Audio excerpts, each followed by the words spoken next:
Boy, can I help you? Listen up.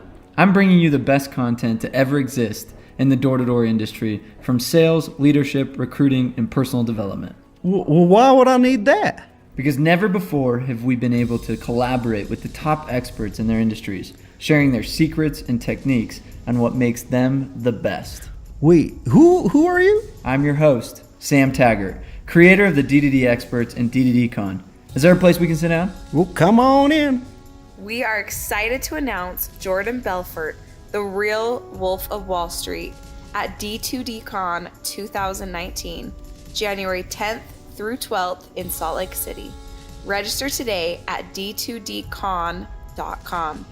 Come as a team, learn as a team, leave as a team. All right, everybody, I'm Sam Taggart. I'm here with Brandon Brown, and he is the #1 Cutco rep in the world, basically. He is the shiz. I mean, how many Cutco people are there? Thousands. Thousands. Yeah. I mean, they're probably one of the largest direct sales companies out there, right? I would say so, yeah. So thousands and thousands of reps every year come and go, these different college programs, to show programs, to when you're talking about military things you do, everything. Realtor programs. Yeah, business gifts. Sold more knives last year, the year before, 3 years in a row, more knives than anyone else in the world. So that's why I have him on the show. So that's impressive. He has the national record for most knives sold in a month ever in history, which is a big deal, right?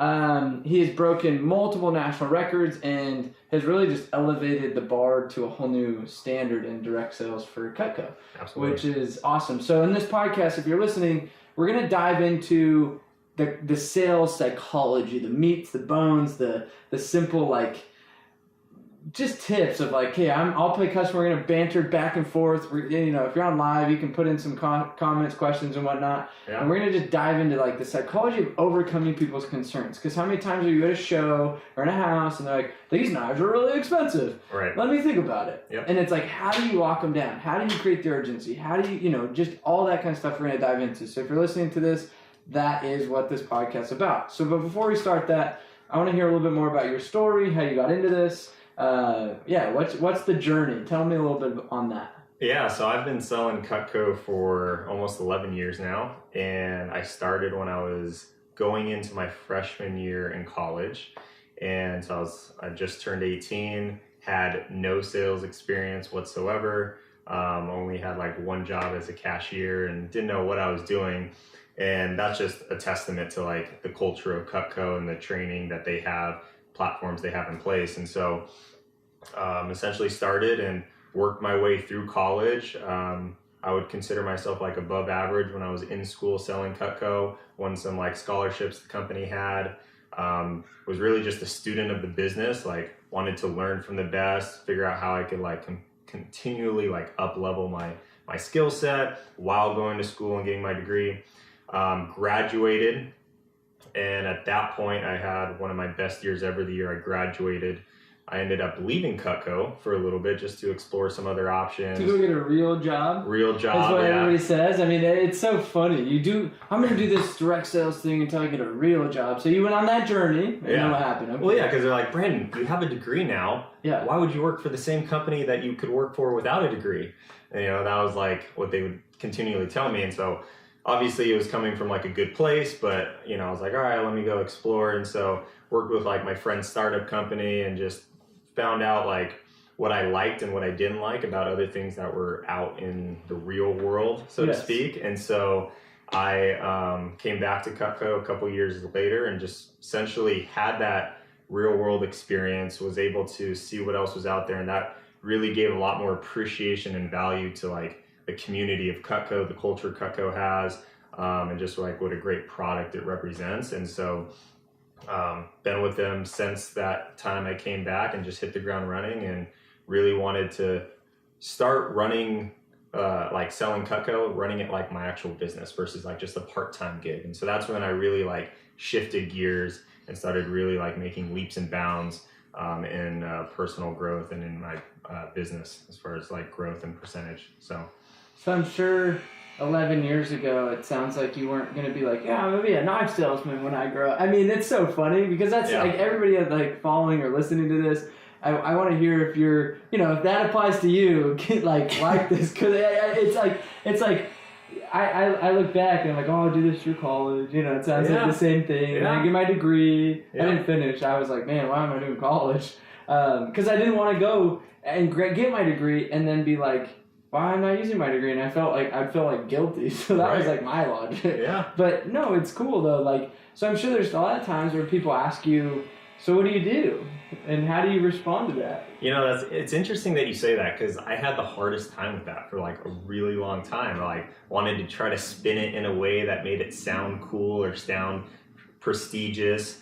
And then I just got to the point where I was like reflecting on my life. Like at this point, I had, made a lot of connections and knew a lot of other people that had real jobs and just got to see what they liked and disliked.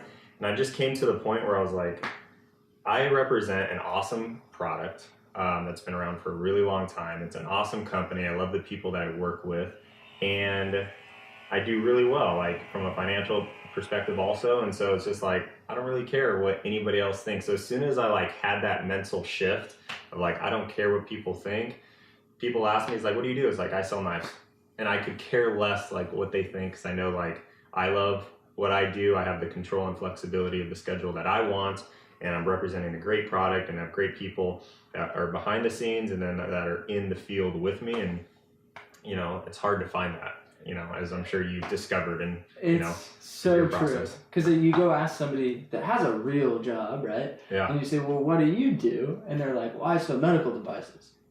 So let me ask you, do you sell a great product you can get behind with a great company and culture? And well, that's what I do. You know what I mean? It's how I do it, how you do it, well, different. What your product and service is, different. But let's just respect each other. So I love it. And I think the more and more people can own that and just click and say, at D2DCon, it was, we did this thing where I was like, guys, put on your shirt, it says, I knock doors. And it was just we just pound our chest and we go, I knock doors. I'm a professional freaking door knocker. I'm a professional person that calls, shows up to your house and says, these are some fancy knives that are way better than current knives you got, and let's go. Right. You know what I mean? Yeah. And it doesn't matter what company you represent. It's we're all kind of doing the same thing, and we're all, and I love what you're doing, this whole movement that you have, because it just gets behind this concept of overall growth and helping others and here to serve the community versus how can I always get a competitive edge. And that's what I like about Cutco too, is everyone's always sharing the goods, regardless of how good they are or how high up they are in the company. And that's awesome, because it makes it way easier for people who are just starting or who've only been around for a little bit, short period of time, to dramatically increase their learning curve. And that's what helped me a lot when I was newer. And so to be able to give back and to be able to do that and see that for other people and change their lives is awesome. And then as a collective, we are all trying to figure out ways to improve and to grow. And that's just great for everybody. More people get a great product. We make, do better financially, and it just helps the overall community, and we can apply that to our personal lives too. So 100%. Yeah. So before we dive into the psychology of closing and objections and stuff like this, something that I want you to highlight, that a lot of people, a lot of the following, solar, pest control, alarm, satellite, we all come from different cultures. Mm-hmm. And since I've gotten to know you and a lot of these Cutco guys, I'm they have probably one of the best cultures from a sales organization. Yeah. So I just want to hear some of the main points from Cutco as a culture and a company that you've loved and been, respected and just said, wow, I love how they do X, Y, Z from a cultural standpoint, that you can maybe shed some perspective in some of these other industries. Yeah. There's a lot of things. The first few things that just come to mind off the top of my head is, one, from an executive standpoint, they've always put the representatives first in a lot of different ways. And so they're always there to make sure that we're doing well and trying to give us as much support as possible. And so I love that. That's hard to come by for a larger organization. And I would say two is the community itself. As I mentioned earlier, we're all very open. We're not a closed book where it's oh, this is my nugget. I'm not going to tell anybody, and it's going to give me a competitive advantage. Instead of doing that, it's here, I'm going to share this. I just learned it 2 weeks ago, accidentally, but I'm going to share this with everybody so that you guys can do well. Because you've probably watched this, and when he says that, I'm going to shed a little bit more light into this because I know what you're saying behind that. Yeah. Cutco has evolved tremendously over the last 11 years. I'm assuming how they've entered into market, right? Oh, yeah. All of a sudden, this guy says, I'm going to go to realtors, and I'm going to figure out how to do a gifting program for realtors, and all of a sudden, how many people do that now?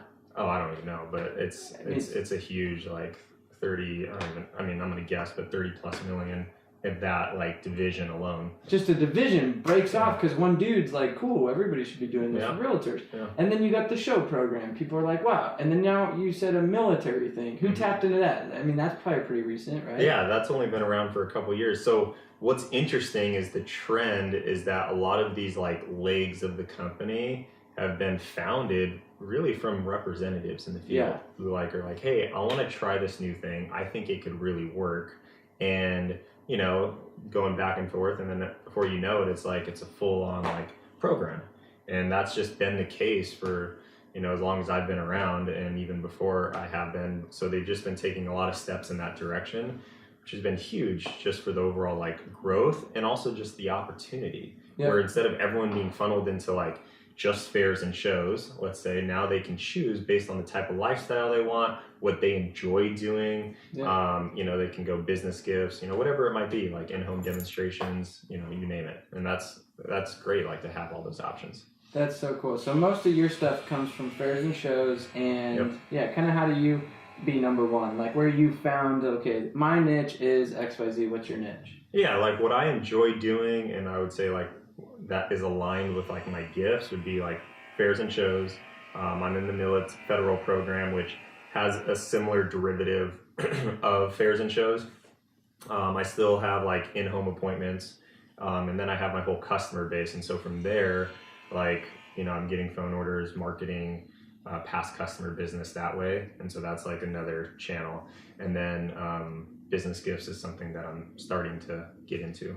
And I think one piece, and I want to talk on this for a second. So I think Cutco, or just learning and getting to know you guys and the top performers, how well you've done your reorders, upsells, customer base. Because like for us, it's like knock it, sell it, never talk to them again, see you later. Yeah. Right? And it's so crazy. That is how we live, right? And I think probably initially Cutco was like that. I bet you 10, 20, I mean, that's just... Back in the day, we only knocked doors. Yeah. That was like, I know people, I'll see them at a show, they're like, I bought my Cutco 35 years ago. How'd you get introduced to it? Someone randomly knocked on my door.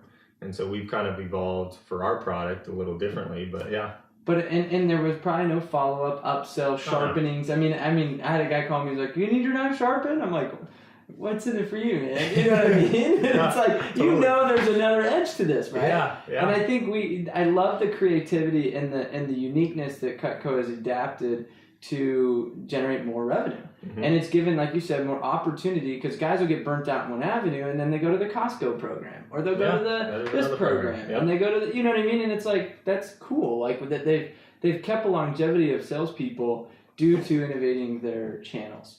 But I want to talk on the follow-up. You have a customer base that buys knives. How many more people are like, great, I'm going to get more knives, right? Like, as you see my big block. Exactly, you got a fat block right there. I'm like, okay, so tell me your follow-up process to continue to maintain your customer base. Like, how have you automated that? How have you built team around managing a customer base, and what's come of that?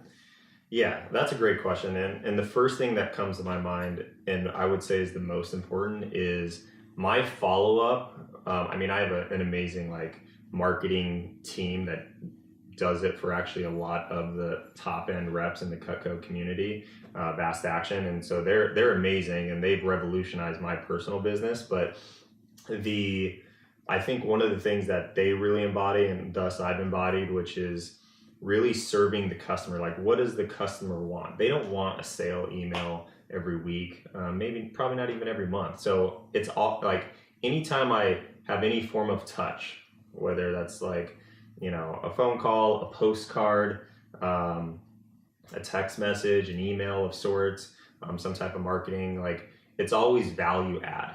It's like, hey, come check out this show. You know, there's a really cool lemon festival that's taking place where you can like check out all the fun like vendors there and swing by and say hi.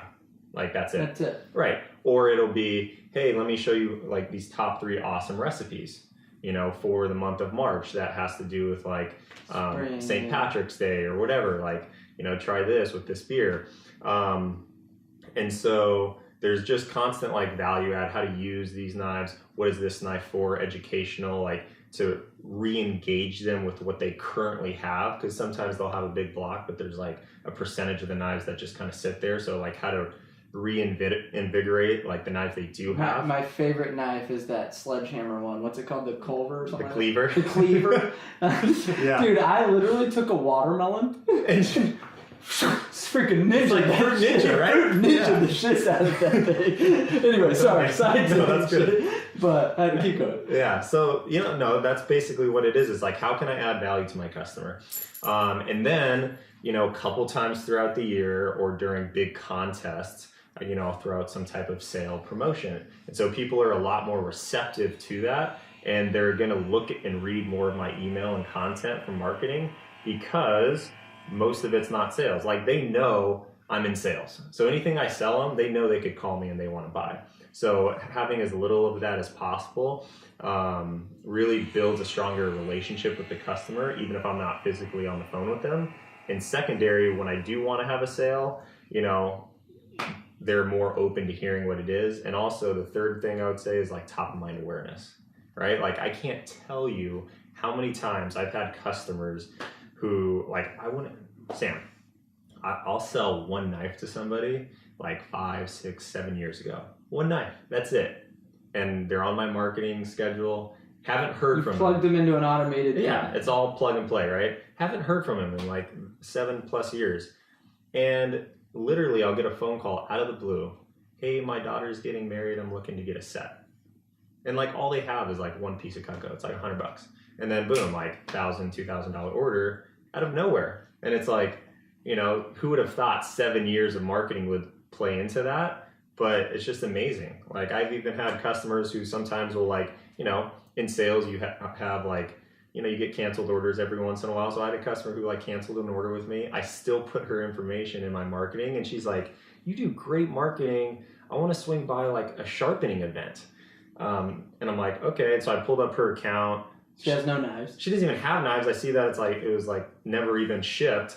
I was like, that's weird. Comes and like places $1,000 order for, you know, with me. And that was just from like doing the due diligence. And she's like, I'm so surprised that you followed up with me and you do such great follow-up when I like was the one that canceled. And that was just because I got cold feet, but it was nothing against the product. I was just like a little scared at the time. But now like with this marketing that you're doing, like in that top of mind awareness, like came to an event, spent $1,000. And that That's would have awesome. never been created otherwise. You know what's funny is, so how much of that does Cutco pay for? None of it. That's important to know. Yeah. Because you know how many salespeople out there think, well, Vivint or Dish or whoever, you know, they should do that for me. Well, guess what? If they do it, they're taking the sale. Right. And you know how many times I literally have gotten a phone call from my company saying, hey, your customer called in and oh man, I could count. I mean, no, never. I've never gotten a phone call. Hey, you had a referral call in and they want to get it. You should stop by their house. No, they freaking close the deal and just say, never tell me about it. It's yeah. like, And what my response would be for those that are going to be listening to this now or later is, you know, being in sales, like you get a pretty good commission rip, like utilize a small percentage of that and it'll pay dividends. Like don't, you know, instead of the reverse like mindset of like, oh, I want the company to pay for it. Like spend a little bit of your own money, but you'll get that back tenfold easily. And you'll get like loyal followings just from having that value add. And you'll get referrals, you'll get people who want to buy more, second home, like whatever exactly. it is. Oh, I have a business. I might as well use my alarm guy that keeps sending me stuff. Or I have a cousin that just got broken into. Or I just moved and I need solar on this house. Or, you know what I mean? I think I wanted to touch on this because I think there's very, very few people that have done it as good as you and some of the other top Cutco people I've met. And so now we'll dive into this. So if you haven't learned something already, we're not doing this right. We got some people on here. What's up? Okay, so let's do this. Let's dive into closing or objections, right? Okay. So first off, I'll be customer through this whole thing, and I want you to think through, okay, I'm in a Cutco sale, and I'm going to give you some common objections, but I want to talk more so like what you're thinking as a sales reps, what's behind it. Yeah, right? I can do that. So I'm telling you, oh, I've got cold feet. Well, I'm saying, hey, this all sounds really good. They're a great product. They're great knives, but it's just really expensive, and I don't know if I'm ready to make that decision or commit now. So like if a representative like came to me and was like, hey, this is the objection I got, right? Like customers seemed really into the knives, but it's really expensive, right? And I'm not sure if I'm really ready to commit to that. Like before we go into like even the response, because the response isn't even that important. Write that down. It's not about the response. It's about being able to understand the customer and be able to put yourself in the customer's shoe and understand where they're coming from. Oh my gosh, like I'm so passionate about this, because if you can't do that, really what are you doing? You're just regurgitating a script. And if you have no belief in the script or no reason why you're even saying what you're saying, then it's not going to work nearly as effective. Might as well sing when Mary Had a Little Lamb. Right. Yeah. It's like, it doesn't matter what you're saying to that boy. I was just teaching this to some of my mentees, and I was just telling them, like, I've had people come to me and say, well, I've heard that before. I say exactly what you say. It's like, okay, then why am I selling more? Like, it's not the words, right? It's because I understand why I'm saying it. I understand, like, the intention behind it. And when you have that, you can execute on when to say it.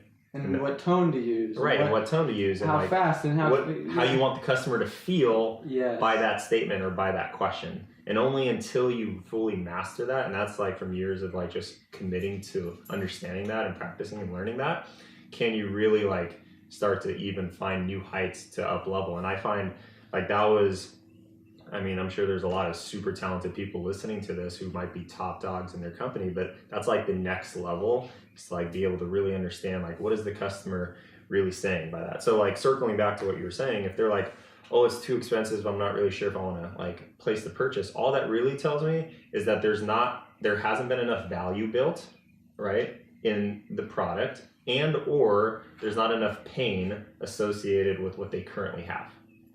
And if there's no pain associated with what they currently have, right, that's the fuel that gets them to like make a purchase, is like when you remind them about how bad it is when they're like cutting a tomato and it's like getting squashed and it's like making salsa. That's what sold me. Right, exactly. And so like walking them through that experience of like how painful it is, right? That's the emotion. And then as you know, there's like the logical side. Like when I'm trying to cut a penny and I can't cut it with my normal scissors and it's like, I'm just kidding. Yeah, because that happens all the time, right? Exactly. I'm sorry, keep going. No, you're good. And then, you know, the logical side is explaining to them like, hey, Sam, like I totally understand it's expensive, but what else can you spend $1,000 on that you're going to use every single day for the rest of your life? And like that question alone, like I use like clockwork, because there's literally nothing like that they'll have for the rest of their life alone, let alone use every single day. And so that's a good line. Yeah, I mean, even for the best of products out there, there's so few. And so from that perspective, it's like, cool, like all of a sudden $1,000 doesn't seem like a lot. And I'll tell them like, hey, Sam, you're going to probably spend $1,000 on something else or on several other things, but those are all like consumables, things that aren't going to necessarily last long. So knowing that you're going to spend that money either way, wouldn't it make more sense to invest it into something that's going to have a better return on your investment, especially when you're using them daily for your family and it's making your life more enjoyable, you know? And so you kind of go through that process. So what are some good questions you do to create pain in a situation? So like you can tell, it's like obviously they don't see enough pain. Let's talk on pain for a second too, because you know a lot of times like you did that whole tomato thing, but like do you have a couple other good questions that you help them kind of come back to? Let's create some more pain. Yeah, so I try to incorporate it, like obviously this is to Cutco specific, yeah, but that's fine. I try to incorporate it throughout the whole like conversation, throughout the whole demo, is like bringing up pain points or trying to find, you know, pain points with them. And so a lot of times I think a big part of creating a sale is educating yourself on the situation for the customer. Like the more questions you ask, the more you can learn about your customer, so to speak, the better you can serve them, because every customer is different. And so getting to know like how long have they had the knives and what has been their experience with their current knives. And if they've been struggling with them to any extent, or a knife broke, or if it rusted, like I really leverage that. Like, tell me about that time when that knife broke. Oh my gosh, like I found a piece of metal like in my food. It's like, oh yeah, that's super scary. You have kids, right? Like, you know, you play on the emotion and the pain of it. I love the starter to a question. It's not even a question, it's a tell me about, or tell me about the time, or tell me about the situation. And it's how you start this like pain tunnel a lot of times is, well, tell me more about that. Tell me about that time. Mm-hmm. And it helps them bring that 5 years ago to the present. Therefore, they start to feel the emotion they had back 5 years ago. Yeah. And that's creating this emotion. Yeah. And the other thing I'll just kind of touch on, because regardless of what the product is, there's also other companies, there's other like, you know, kitchen companies, knife companies that have really good products that are great quality, and I'll never bash them, obviously, first and foremost. That's like basic rule. And if they say like, oh, I have Ustaf, like German knives, like a lot of, you know, German knife customers are very prideful. Like I got Henkel's, I got Ustaf. I'm like, oh, that's great. You're actually going to love Cutco because you appreciate quality. And like, that's my like tie-in. And they're not expecting like a sales rep from the other side of another company to say something like that. Mm-hmm. But it's like it's like whatever they say is the reason why they should check it out, is the reason why they should buy. And you could do that with a lot of objections. Oh, yeah. So I give you the objection like, well, it's too expensive. Use that same reasoning on just turning it to the reason why. So if I said, hey, it's too expensive, how would you respond? Well, yeah, I mean, if they say it's too expensive, you can say, if you feel like it's too expensive, that's probably one of the reasons why you should invest in Cutco. There you go. Because XYZ.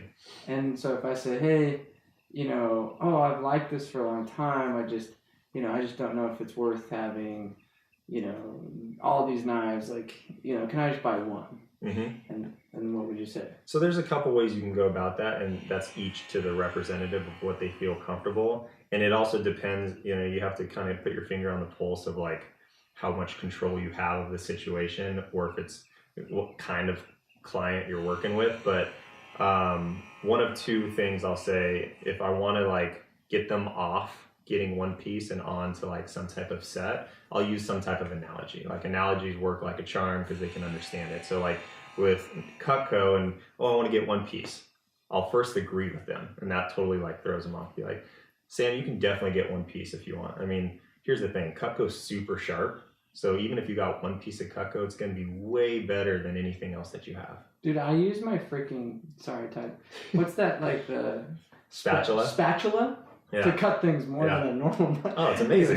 No, you're good. But you're right. I mean, it's just like they're sharper, they're better. I mean, and so you agree, and then what do you do? So I'll tell them that, so that what that does is like lower the barrier, right? Of anything, instead of being combative, right? I'm agreeing with them. I'm getting on the same page as them.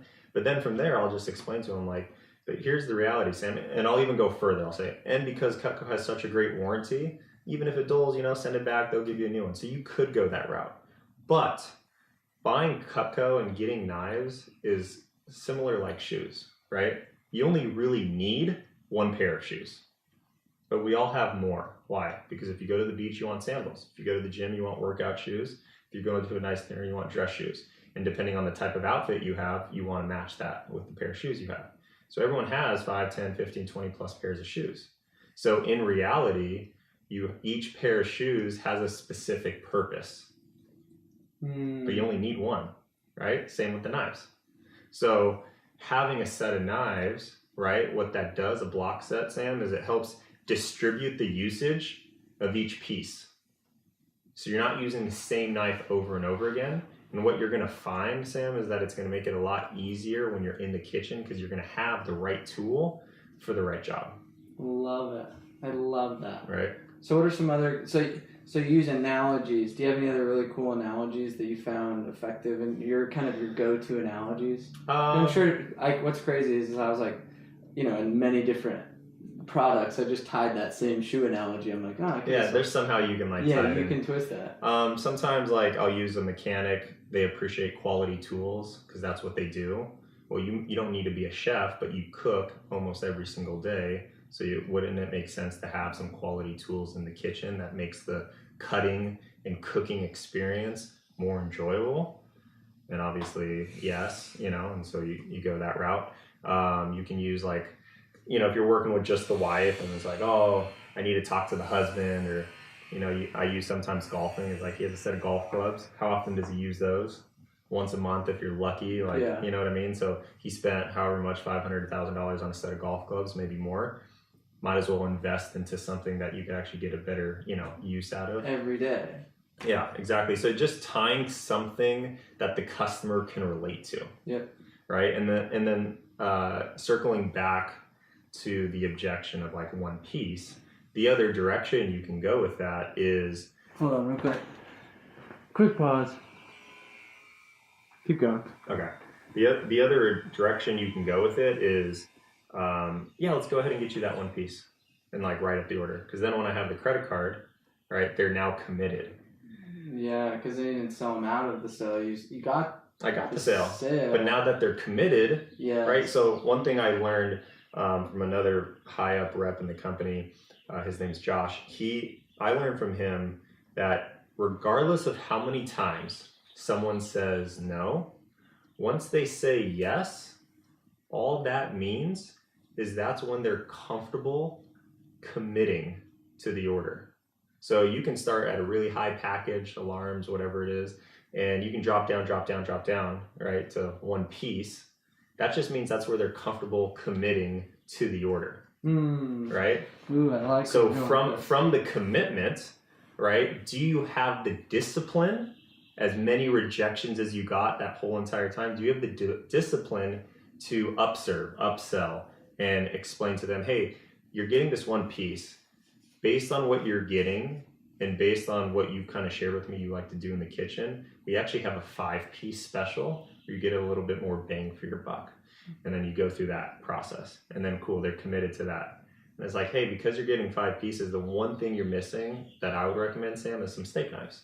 So we have a special that if you were to add steak, and then you just baby step your way up. And, I'm not the only one. It's not like I'm the only one that can do this, but you'll hear plenty of stories of reps going from like $1,000, $2,000 sale all the way down to a couple $100. Back up to $1,000, $2,000. And really that just comes down to the principle of like, hey, this is what I was committed. And then once they're committed, they're like, well, if we can afford it, we're going to get it anyways. Might as well get it now. Might as well, right? Yeah, exactly. That's awesome. There's a lot of, that's like Jedi mind tricks. Yeah. It's like, I know I'll get you back up here, but let's get you rid of. And it's like, instead of trying to be like, and you have to just know your client. It's coming from free energy versus force. Mm-hmm. It's kind of like, I'll let this thing just flow how it's supposed to flow, but I'm still committed to this. Yeah. And it's like, I'll go your route, but we'll bring it around. I trust the process. And that reminds me of like those customers who are just like very like aggressive. They have to control the situation. Yes. And it's very easy to be like combative. And instead it's just like, cool, awesome. You're in charge. At least I'll let you think that. And I'll and so I'll let him think he's in charge or she's in charge, but I'm still posing questions that's positioning them in a certain way that'll, based on what they respond to me, I'll be able to leverage that later. They'll be like, oh yeah, maybe you're right. And then they think it's their idea. I love that. I love that. No, but it's literally Inception. Like you're kind of like, I'm really controlling the fact that I'm letting you be in charge for this time being. I'm actually driving the ship a little bit by asking the questions to make you feel in charge. Yeah. But then it's like, at the end of the day, that's how you're going to make your decision. Totally. Because people, it's like, they want that. Everybody has an ego. Right? Yep. Everybody has an ego and everybody doesn't want to get sold. So then they say, if I'm winning, and you're like, I want you to win, because when you win, you buy. And you play the route of them, they then in turn just are like, but you create enough value, they still want your product. Right. You know what I mean? You can drive the ship that way. It's so true. Okay, so let's shift gears because we only got a couple more minutes. Okay. So if you're still with us, give Brandon a big like or thumbs up or share this with somebody. If you know a Cutco person, tag them. There you go. Tag a Cutco person because I think there's There's lot some of good stuff there. There's some good stuff right there. Yeah. Go tag a Cutco guy. So how about this? I think the other piece of Cutco that I've seen no other company do as well is referrals. Mm-hmm. I've never seen a company train, operate, run a process to get referrals as well as Cutco. So tell us kind of your referral process, and I'm sure it's always be referraling, ABFs. Yeah. But it's tell me a little bit about, okay, when you're with the customer, post-customer, pre-customer, tell me a little bit about how you do it. So it really, I mean, this is going to vary from person to person listening to this and industry that they're in, and also just where they're at in their business. Like, I'm currently at a place where like I'm so slammed that I only like the amount of time I extra have like is so minuscule that I'm not like super actively like getting referrals all the time. But there was a time where that was like, there was a lifeblood of your business. I mean, that's how we train representatives from the get-go. Like, that's the foundation, which is a super powerful tool to have and know. And well, no, but this is what hit me with the Cutco guy one time. He comes to me and he says, look, imagine doing your job but not being allowed to knock doors. Meaning, if you don't get referrals, you're out of a job. Right. Like, you are literally the lifeblood. Shift. And I was like, wow, what if I start operating in solar and my business a little bit more like that? Mm-hmm. Meaning, if I couldn't knock doors, would I just be dried up, or would I have an abundance of people to always be mining? Right. And I love that shift that this Cutco rep helped me have, because they changed my paradigm. I was like, oh my gosh, I'm doing this all wrong. I can get referrals. Yeah. So people will hear that are in like door-to-door industries, and they'll be like, well, I just rather like knock doors because that's what they know and they're really good at it. But to be able to not necessarily replace what you do for referrals, but to like just add that extra revenue and that extra layer to your business can be huge for people that are in the door-to-door industry, I believe.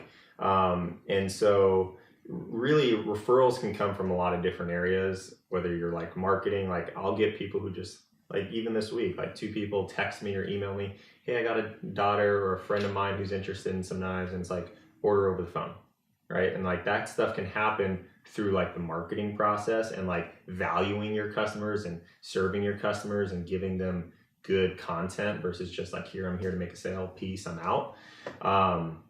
So like that's one component, but like kind of, reining it back a little bit, the easiest time to ask is like after, like when you built rapport with the customer, you're sitting down with them, whether it's through door to door or at a show, and you basically just create an environment that they feel comfortable like giving you some of their friends and family. And the first step is first acknowledging that you're asking for their closest friends and families' phone numbers, and you're technically a stranger to them, right? And the reason why I even say that is because you'll have a different like respect and honor to the situation, knowing where they're coming from. Where if you're just like, I'm here to ask and that's it, and like you need to give me leads, it's just different. Like, so step one, acknowledge. Put yourself in the customer's shoes. It's like, what if I told you to go with my sister and she was like, well, why'd you stick that dude on me? Like, yeah. You know what I mean? Well, look at it this way, and obviously not everyone's in this situation, but imagine an 18-year-old, no sales experience, with knives, and you're asking for referrals to go to a house with knives, 18 years old, and to ask for a credit card number. Like, that's a good point. Right? And so, and their best friend or family member, like their reputation to a certain extent is on the line. So once you can embody, where the customer's coming from, there's an empathy, right? And so you talk with them in a little different language, you're a little more empathetic with them, and it just comes across differently. And so after you do that, like, it's obviously important to build some type of rapport and connection with them. And obviously, hopefully that has happened through the course of like the sale that you made, because the product, we're all representing pretty high quality products. So the product is going to sell itself, right? That's not easy. That's not hard to like convince to the customer, but you got to represent yourself well. The only reason why someone would not give you a referral is if they don't trust you. Yep. right? And so that's really what it comes down to. If you get them to like the product, which isn't hard to do, you build rapport with them and you get them behind like what you're working towards, especially if like you're donating, money to a certain organization or you're in a contest and you can share with them. Hey, so kind of show me an example of that. Yeah. So I'm a customer. You're about to do step 1 and 2. And let's role play a second because I like where you're going with this. Okay. Well, so step 1 is just like putting yourself in the customer's shoes. So that's not really like anything language wise, but would you ever say anything like, hey, I mean, I get it. Like you probably get asked for referrals for a lot, and it's probably scary kind of like opening that whole like, here's my network, and what if they get mad because I sick this like 18-year-old punk on them? You know what I mean? I get it, man. We get that all the time. Yeah. But I promise you, like, I'll make sure I take care of them just like I took care of you. You could definitely do that. I'm just curious. My personal perspectre, I don't do that just because I don't want to bring up something that might not even be their concern. Okay, cool. I was curious. So that's just for me personally, but I'll say something to the extent of like, hey, Sam, you're absolutely going to love your Cutco. By the way, and there's so many different scenarios. So normally I'm going to leverage something like they've heard of Cutco before. They have friends or family that have it, right? So I'm leveraging like, how long has your mom had it? Like 20 years, right? So you grew up with it, like it's a great product, like this is awesome, right? So you put them in a state of appreciation. A state of appreciation. Wouldn't you, or let's say they've never heard of Cutco and they're just seeing Cutco for the first time. It's like, wouldn't you have loved to have seen and been introduced to Cutco like 20 years ago? Yeah. Right? Oh yeah, dude. This would have been so nice. Yeah, because then there's a need, right, Yep. to do that. And so from there, it's like, you're going to absolutely love your Cutco. For me, I'm working really hard towards breaking like a personal sales record for the next 2 weeks, Sam. So my goal is to sell blank amount. And what you're getting right now really helps. So you're a part of this like mission to like break this record. So I really appreciate that. One of the other things that's really important is we work solely essentially off of like recommendations and referrals. So I know you mentioned, and obviously this would have been a conversation I would have had. I know you mentioned that your brother and your mom both have like really bad knives, right? And so while I'm filling out this order form, why don't you go ahead and just write down a few people that you think would like appreciate hearing about Cutco, and then I'll be able to give you like a little extra bonus for doing that. And so again, it's not necessarily the lingo, it's not necessarily the words you're saying, but it's the confidence, like how you're exuding the confidence. Why don't you write down a few names? Yeah. It's more of a commanding tone versus can you write down maybe a couple names? Like would you mind if yeah. Super weak words, right? And I liked the word choice you used. You could tell it was a command tone. It was hey, write down a few names while I fill out this order form. Mm-hmm. And it's kind of like, okay, like they're sheep, right? They'll follow your command. Right. So cool, I like that. Keep going. I didn't mean to cut you off. No, I wanted to touch on that because I think a lot of people wouldn't have picked up on the tone he used and that psychology you used there. Yep. So then I write down a couple names, or do you like, what if they're like, I can't really think of anybody? Well, because you'll get that, right? But yeah, and so like, one thing that I pride myself on is every time I get an objection, it's like, cool, how can I handle this before it comes up? Always. Yep. There's always a way to handle it. So like, I can't think of anyone. Well, the whole demo leading up to this, I've asked like, have you heard of Cutco before? Do you have friends and family that have it? Like, how did you get introduced to it? Like, do you entertain a lot? Do your other friends and family like have bad knives? So throughout your whole sales process, you're seeing. I'm asking questions. You're almost getting to know their network. Yeah. With that, And the best is when you're seeing a referral, you can say, "Aren't you so glad that John referred me to you, Sam?" And you kind of bandwagon off the fact that they were a referral. Right. Exactly. I assume that you're going to give me referrals too, just like John gave me a referral of you. Yeah. John gave me about 15 referrals. But he said I needed to come see you first just because you're an awesome guy and blah, blah, blah. You can leverage certain things like that. So it's not about the words, right? It's about the tonality. It's about the confidence.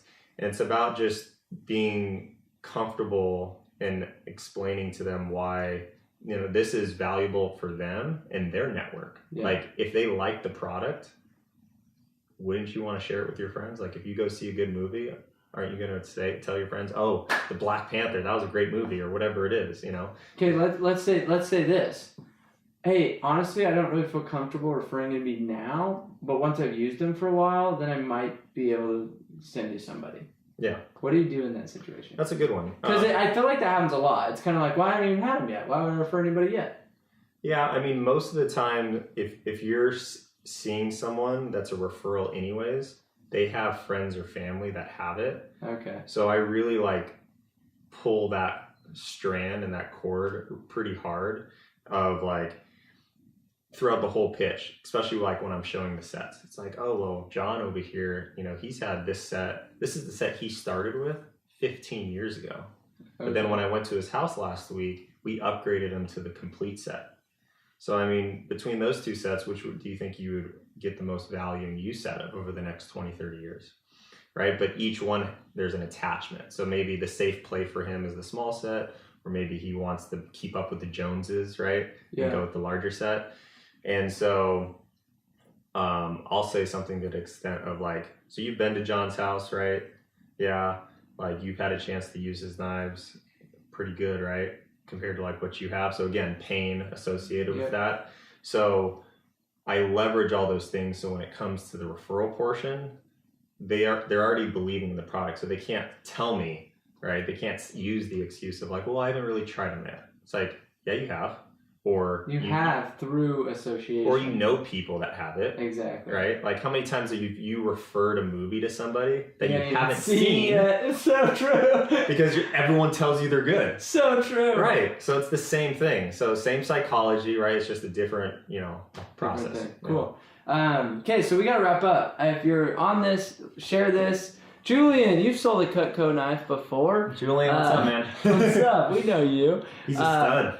Okay, so I honestly, I appreciate this, but the last question I ask every podcast, it's just kind of my tradition. Sure. We got one more question. So if you're watching this, hang tight. If you could give the direct sales space one piece of advice, what would it be? And you could target it to a leader, a top rep, a first year rep. You can kind of pick the category that you want to pick in there, but if you had to give one piece of advice, what would it be? I'm going to say this because I feel like it maybe has not been shared amongst everybody else. Ooh, secrets. Hold on to your Maybe. sheets. We'll see. Yeah, you tell me. But oh, yeah. Everybody says that. Yeah. Oh, great. Yeah. Just kidding. Is to treat your word like gold. And I'm going to kind of expand upon this. But treat your word like gold. First and foremost, to yourself. Being in sales, and you know this from being a leader in sales, is how many times do representatives, sales reps, or even managers, right, of any level, say they're going to go do something and then don't do it? Like, I feel like it happens consistently. Like, oh, I'm going to go do 400 counts, or I'm going to go sell, $400,000 worth of Cutco for the year. And then what happens? They do 150,000. Challenge, obstacle, excuse, whatever it is. And so I really challenge everyone who's listening to this now or will be listening to this to value your word to yourself. Because if you can't value your word to yourself, Sam, how do you expect others to value your word? 100%. If you're not even going to follow through on that. And with that comes understanding and respecting your goal and fully embodying what is it actually going to take to hit this number. What challenges, what obstacles, what sacrifices are you going to have to make?